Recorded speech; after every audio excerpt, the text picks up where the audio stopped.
नमस्कार। आज हम चीन में साम्यवाद के उदय और माओ के लॉन्ग मार्च के बारे में चर्चा करेंगे।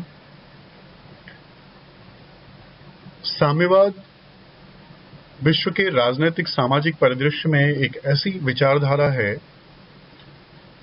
जो पूंजीवाद के प्रत्युत्तर में स्थापित हुई। यूरोप में जर्मनी के विद्वान कार्ल मार्क्स और फ्रेडरिक एंजल्स को इस विचारधारा के स्थापित होने का श्रेय दिया जाता है। यूरोप से आरंभ होकर चीन के पड़ोसी देश रूस और रूस के बाद फिर चीन में इसका उदय होना और कालांतर में चीन में इस व्यवस्था का, इस विचारधारा का स्थापित होने के बारे में ये लेक्चर है। और इसी दौरान माओ का लॉन्ग मार्च क्या है, यह भी आप इस लेक्चर में जान पाएंगे। हम यह देख रहे हैं कि प्रथम विश्व युद्ध के बाद की परिस्थितियों में जब वहां पर शासन कर रहे माचू राजवंश के दुर्बल होने के कारण एक ऐसा संगठन अस्तित्व में आता है वहां की प्रशासनिक व्यवस्थाओं को, सरकार को चलाए जाने के लिए कुओमिंतांग का जो अस्तित्व में आना है। इसी अवधि में चीन में साम्यवाद का भी प्रसार हो रहा है। वहां का एक प्रसिद्ध न्यूज़पेपर है न्यू चाइना। न्यू चाइना की साम्यवाद के प्रसार में बहुत बड़ी भूमिका रही। चीन में साम्यवाद के प्रसार में बहुत बड़ी भूमिका रही। साम्यवादी पार्टी की स्थापना 1920 में चीन के एक प्रमुख नगर शंघाई में की जाती है और इसका जो पहला अधिवेशन होता है जुलाई 1921 में, इस अधिवेशन में न्यू चाइना के संपादक के अतिरिक्त प्रमुख नेता के रूप में माओ त्से तुंग, चाउ एन लाई, चू ते, लिu शाओची आदि नेताओं को हम लोग शामिल होता हुआ देखते हैं। साम्यवादी दल जिस तरह से स्थापित होता है और कुओमिंतांग और चीन की राष्ट्रवादी पार्टी या उसके नेता चांग काई शेक के साथ उनके संबंध कैसे रहे, इस बारे में हम आगे मैं आपको वीडियो में बताऊंगा। इस समय आपके समझबूझ की दृष्टि से, आपके समझने की दृष्टि से मैंने चीन का एक राजनीतिक मानचित्र आप सामने देख रहे हैं। चीन में वर्तमान में प्रशासनिक व्यवस्था किस तरीके की है, इसको समझाने के लिए मैंने ये मानचित्र आपके सम्मुख रखा है। तो हम देखते हैं कि चीन में कुल 23 प्रदेश हैं, 23 प्रांत हैं और कुछ स्वायत्त क्षेत्र हैं, ऑटोनॉमस एरियाज जिनको बोला जाता है, और कुछ नगर पालिका क्षेत्र हैं जिनके नाम मैंने आपके सामने वीडियो में रखे हैं। हम देखते हैं कि कुछ और शब्दों की चर्चा आ रही है। कुओमिंतांग क्या है और चीन में साम्यवादी दल किस तरह से स्थापित होता है, इस बारे में थोड़ी जानकारी पहले मैं आपको दे चुका हूं। और माओ त्से तुंग और न्यू चाइना के बारे में भी मैं आपको थोड़ी सी जानकारी दे चुका हूं। पर यह जिज्ञासा रहेगी तो इसका उत्तर मिलना और इसे समझना हमारे लिए और भी आसान हो जाएगा। सामने एक मानचित्र आप देख रहे हैं, यह भी चीन का मानचित्र है, पर यह उस समय का मानचित्र है जब चीन में सरकार के रूप में या चीन की प्रशासनिक व्यवस्था चलाए जाने के रूप में कुओमिंतांग नाम का संगठन कार्य कर रहा था। तो हम देखते हैं कि 1910 से 20 या 20वीं सदी के का जो शुरुआती 2 दशक हैं, 1900 से 1920 के दरमियान, हम मानते हैं कि चीन में जो राजवंश शासन कर रहा था मंचू राजवंश के नाम से, यह राजवंश बहुत ज्यादा प्रभावशाली है या बहुत ज्यादा अपना प्रभाव देश में फैलाने में कामयाब नहीं रहा। इसका कमजोर होने के कारण एक तो चीन में पश्चिमी देशों का और विश्व के अन्य देशों का प्रभाव बना रहा। जैसे हम देखते हैं कि भारत में भी इस अवधि में ब्रिटेन का बहुत ज्यादा प्रभाव, इंग्लैंड का बहुत ज्यादा प्रभाव है, तो इसी तरीके से चीन में भी पश्चिमी देशों का प्रभाव बना रहा, इंग्लैंड का भी प्रभाव बहुत बड़े तौर पर, व्यापक तौर पर बना रहा।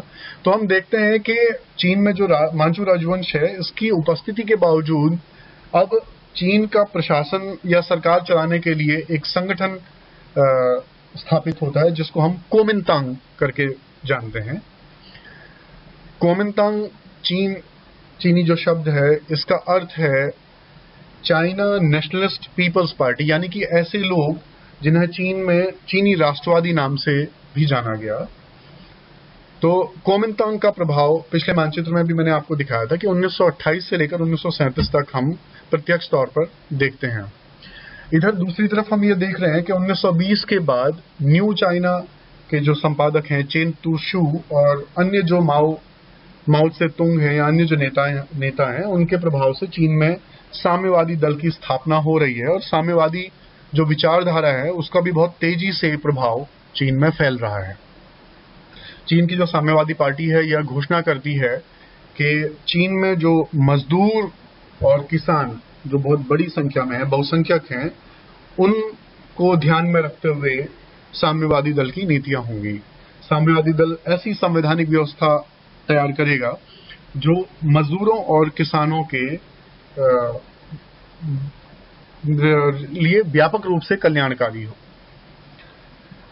इस अवधि में एक रोचक बात यह है कि शुरुआती दौर में जब साम्यवादी दल की स्थापना हो रही है तो कुओमिंतांग का जो वर्तमान में नेता है चियांग काई शेक नाम से जाना जाता है।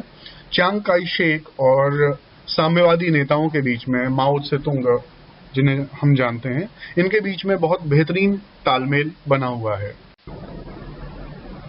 चीनी राष्ट्रवादी दल जिसके नेता चियांग काई शेक हैं और साम्यवादी दल के संबंध आपस में शुरुआती दौर में बहुत अच्छे हैं, पर कालांतर में हम देखते हैं कि क्योंकि दोनों की दोनों जो पार्टीज हैं, दोनों की दोनों जो विचारधाराएं हैं, उनका उद्देश्य चीन की राजनीतिक सत्ता पर अधिकार करना है, तो बहुत लंबे समय तक इन दोनों के संबंध जो हैं बहुत अच्छे नहीं बने रहे। और 1922 से लेकर 1927 के बीच में भले इनके संबंध बहुत अच्छे रहे हों, पर जैसे ही राजनीतिक सत्ता पर अधिकार करने के लिए दोनों के जो संघर्ष होने लगते हैं तो धीरे धीरे चीन में गृह युद्ध आरंभ हो जाता है। और जैसे ही चीन में गृह युद्ध आरंभ होता है तो क्योंकि कुओमिंतांग के महत्वपूर्ण जो पद हैं उस पर इस समय चियांग काई शेक के नेतृत्व वाली चीनी राष्ट्रवादी पीपल्स पार्टी का अधिकार है, उनके सदस्यों की संख्या ज्यादा है, वो डोमिनेट करते हैं, तो इन लोगों ने साम्यवादी दल के जो नेता हैं जिन्हें कुओमिंतांग के पदों पर बैठाया गया था उनको पदों से धीरे धीरे हटाना शुरू किया। और जब दोनों में संघर्ष होना शुरू हुआ तो उस संघर्ष में शुरुआती दौर में राष्ट्रवादी पार्टी के लोग जीत रहे हैं, जगह जगह दमन हो रहा है साम्यवादी लोगों का। तो साम्यवादी नेता नगरीय क्षेत्रों से भागकर ग्रामीण क्षेत्रों में चले आते हैं। अब ग्रामीण क्षेत्रों में जब वो धीरे धीरे रहने लगते हैं तो वहां के नेता, साम्यवादी पार्टियों के नेता वहां पर जाकर अपने विचारों को फैलाते हैं, जैसे भूमि सुधारों की बात करते हैं, जमीनों को किसानों में बांट दिया जाए, किसानों को तमाम तरीके के जो ब्याज हैं और टैक्स हैं इनको माफ कर दिए जाएं। इस तरीके के विचारों का जब लोगों के बीच में प्रसार करते हैं तो लोकप्रियता साम्यवादी पार्टी की धीरे धीरे बढ़ने लग रही है। और एक समय ऐसा आता है कि 1931 के आसपास ग्वांगसी जो प्रांत है, इसे ग्वांगसी भी संभवतः अभी कहा जाता है, यहाँ पर साम्यवादी नेताओं ने अधिकार कर लिया, इन प्रांतों पर अधिकार कर लिया और अपनी नीतियां लागू करनी आरंभ कर दी। बड़े बड़े जो जमींदार थे उनसे जमीनें छीनकर किसानों में बांट दी गई हैं। जो लोग ज्यादा ब्याज ले रहे हैं उनको गोली मार दी जा रही है और किसानों को आसान रूप से ऋण मिले इसके लिए तमाम सुधारों की शुरुआत की जा रही है। सहकारी समितियां स्थापित की जा रही हैं, जो खाने की जो आवश्यक जरूरी जो वस्तुएं हैं उनके दामों में कमी कर दी जा रही है। स्त्री पुरुष को समान अधिकार साम्यवादी पार्टी के नेता कर रहे हैं। तो इस तरीके से साम्यवादी दल अत्यंत पॉपुलर होता जा रहा है। सामने जो वीडियो है इसमें मैंने आपको साम्यवादी दल के नेता माओ से तुंग और राष्ट्रवादी दल के नेता चियांग काई शेक की एक साझा तस्वीर आप देख रहे हैं। चियांग काई शेक की ही दूसरी तस्वीर आप देख रहे हैं फौजी के रूप में या मार्शल के रूप में, और तीसरी जो फोटो आप देख रहे हैं वो माओ से तुंग की, माओवादी नेता जो है उनकी आप देख रहे हैं। तो इन दोनों के बीच में जब संघर्ष होता है तो धीरे धीरे कई बार हमले राष्ट्रवादी पार्टी के साम्यवादी पार्टियों के ऊपर, पार्टी के लोगों के ऊपर हो रहे हैं, साम्यवादी सेना के ऊपर हो रहे हैं। तो बचने के लिए क्या करते हैं कि साम्यवादी पार्टी के जो लोग हैं क्वांगसी प्रांत से बहुत दूर का एक प्रांत है चीन में, शेनसी नाम का है। तो ये प्रांत सीमांत प्रांत है, सीमा के अंतिम छोर पर है। तो साम्यवादी सेना जो है उस तरफ को मार्च करना शुरू कर देती है, यात्रा करना शुरू कर देती है। तो ये जो लंबी यात्रा है साम्यवादी सेना की या साम्यवादी नेताओं की, इसी यात्रा को ही लॉन्ग मार्च के नाम से हम जानते हैं। अच्छा, शेनसी प्रांत की तरफ जब वो बढ़ते हैं तो उसके मुख्य कारण ये थे, एक तो ये कि वो राष्ट्रवादी पार्टी के लोगों से या उनके प्रभाव से बहुत दूरी वाले क्षेत्र में था। तो यहां पर उन्हें उम्मीद थी कि वो दमन से बच सकते हैं। दूसरी बात ये कि शेनसी प्रांत सीमांत प्रांत है, उसके नजदीक में ही रूस देश था और रूस में साम्यवादियों का बहुत अच्छा प्रभाव था। तो चीन के साम्यवादियों को यह उम्मीद थी कि अगर इनके ऊपर अटैक होगा तो रूस से उन्हें मदद मिल सकती है। तो ऐसे कुछ कारणों की वजह से ये शेनसी प्रांत की ओर चले जाते हैं। इसी लंबी यात्रा को हम लॉन्ग मार्च के नाम से जानते हैं।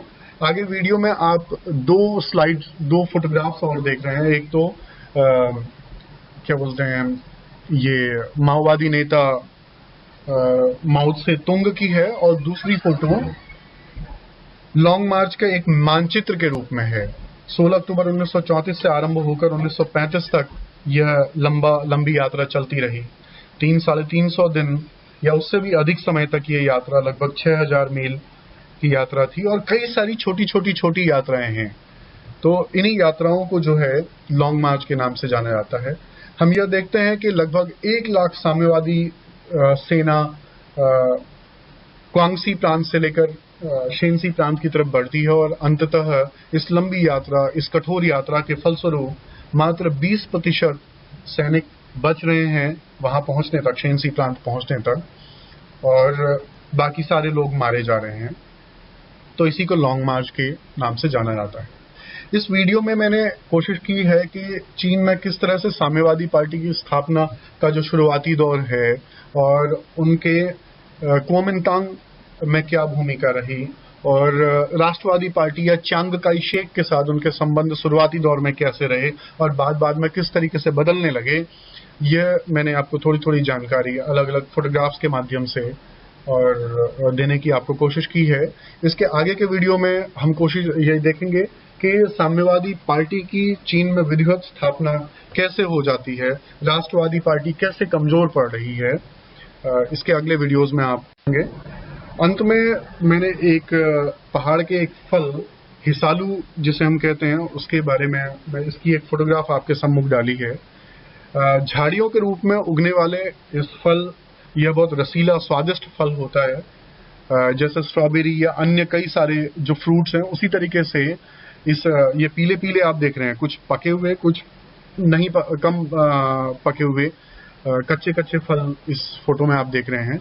तो हिसालू बड़ा स्वादिष्ट फल है, इसके तमाम औषधीय फायदे भी हैं। तो उत्तराखंड और हिमालयी क्षेत्रों में यह फल उगता है। तो कभी पहाड़ की ओर जाएं तो इस मौसम में आप जून जुलाई अप्रैल मार्च अप्रैल मई जून जुलाई के दौरान यह फल यहाँ पर खिलता है, तो इसका भी आप आनंद ले सकते हैं। तो इस वीडियो में इतना ही। आगे के वीडियो में मैं आपको बताऊंगा कि कैसे साम्यवादी दल पूरी की पूरी व्यवस्था चीन की बदल देता है। इस वीडियो में इतना ही। धन्यवाद।